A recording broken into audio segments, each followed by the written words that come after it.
So, with Fantastic Four and Thunderbolts both being the two recent releases for Marvel, I wanted to compare these films head to head since I do think they have a lot of similarities, let alone the fact that they were both released in a few month time frame. And really, for both of these films, I think they serve as soft reboots for the future of the MCU, in addition to introducing new groups that will join the Avengers. And you also have both of these films being pretty positively received. So I really think you have a pretty close comparison here. But to really compare these and give my ultimate consensus, I wanted to look at different broader aspects of these movies by breaking them down into 5 major categories, in addition to some other minor or bonus categories for each of these films. But starting with the visual or the cinematography component of each. In terms of the action, I thought a lot of this was really neat in Thunderbolts, but the midpoint clash between the new team and the Sentry in the Watchtower was a little bit messy in my opinion. I thought you had a little bit of an editing issue in terms of that whole sequence, whereas in comparison, I would say that a lot of the action in Fantastic Four was just a little bit more put together and there weren't any hiccups. But in terms of the CGI, that's where I think Thunderbolts is a little bit better. And maybe that's also due to the fact that you didn't really need to use this as much, but I really thought that there was just a few times in Fantastic Four where you needed some touching up, not in terms of any of the action, but just in some of the few scenes where the Thing was out in the street. There was just a few instances where I thought he did look out of place and highly edited, but that was really only a minor inconsistency with the film. In terms of the overall world or the atmosphere of each of these movies visually, I really like the aesthetic that Fantastic Four provided. I thought that Thunderbolts was a little bit monotonous to the standard MCU universe, and I do think there's just a little bit more attention to detail in terms of looking at the different environments in Fantastic Four. And I would also say the same in terms of the outfits or the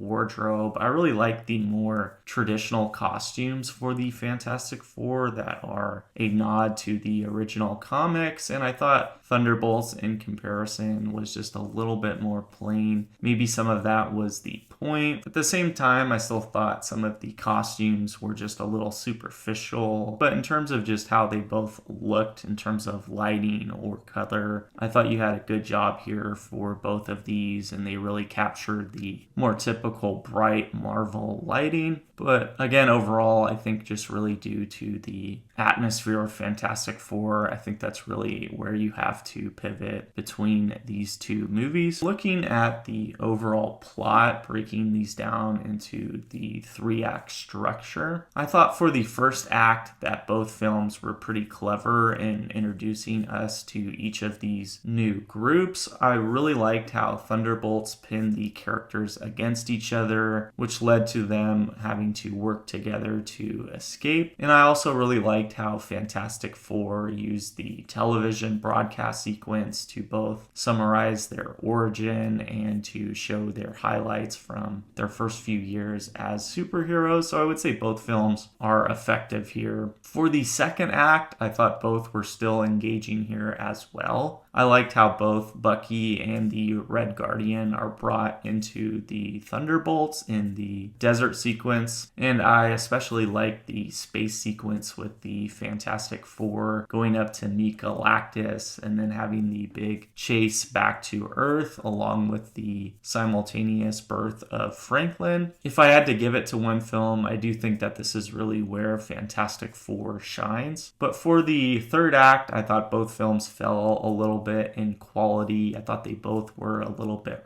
rushed. For Thunderbolts, I thought the whole Void plotline was a neat way to show background for not just Bob, but the whole team as well. However, for the final confrontation, I thought that was just a little bit underwhelming in terms of Bob along with the Thunderbolts fighting his alter ego in the Void. I thought that was just a little bit too much in terms of a practical aspect, but I do think it was a neat symbolic reference. And for Fantastic Four, I really liked the part with Franklin in the end, but I thought the final battle with Galactus didn't really amount to anything special, and it wasn't particularly long. So I think it's safe to say that both were a little bit underwhelming here. Looking at the acting, I thought both films were well acted and had a pretty strong cast, but I thought Fantastic Four was just a little bit better in terms of the overall performances. And I really think that can be attributed to the chemistry between the 4 Fantastic Four members. Maybe you have to attribute some of that to the story or the particular writing for the movie or even the directing, but I really think you have to give a lot of the credit to the cast. I thought individually you have good performances. I think Sebastian Stan is always consistent. I thought Lewis Pullman was a strong addition and really brought a lot to the multiple layers of his character, and I thought Florence Pugh did a good job leading. And I think for every cast member for Thunderbolts, you can point to how individually they gave a pretty strong performance, but in terms of just how they blended together, I just don't think you can really compare that to the group dynamic of Fantastic Four. And for the dialogue, I thought both films, there's really nothing to complain about. Really, the only nitpick I would have is that I felt some of the accents were a little bit forced at times for Thunderbolts. In terms of just pure screenwriting, I think a lot of the interactions were fine for either of these films. But for the setting, not just for the visual component, I thought it was a really good creative choice to have Fantastic Four take place in its own world and in a retro futuristic society. And I think in comparison, you were lacking that creativity for Thunderbolts. I think one of the bigger downsides of Thunderbolts is that you have to have knowledge or would have had to have watched several different Marvel spin-offs to really know all of these characters. So I think for a lot of those reasons, you have to give the overall world building to Fantastic Four. And in terms of the end credit scene for Thunderbolts, I really think it almost should be flip-flopped in terms of Thunderbolts or the new Avengers having to travel to the Fantastic Four world, just because I think it would be neat to spend a little bit more time there. But in terms of some of the other bonus or side categories, I thought just another little thing that gave Fantastic Four the edge was that you had pretty strong music all throughout. And in terms of the overall messaging, I thought this is really where both films did well. I especially liked the mental health aspect of Thunderbolts, and I thought the family theme was pretty strong and well done in Fantastic Four. But really, to give my overall consensus, I think Fantastic Four slightly overperforms Thunderbolts in a lot of these key categories. So I would have to say that I think Fantastic Four is the better movie, not to say that Thunderbolts is bad by any means. And overall, I really think that both films are a win for Marvel, and I think they both provide good momentum in terms of how both films were received. And I really think that this is great progress if you can have Spider-Man really building from that next summer and Doomsday by the end of 2026 continuing to step up the quality. But feel free to let me know your thoughts on either of these films, and I'll see you later.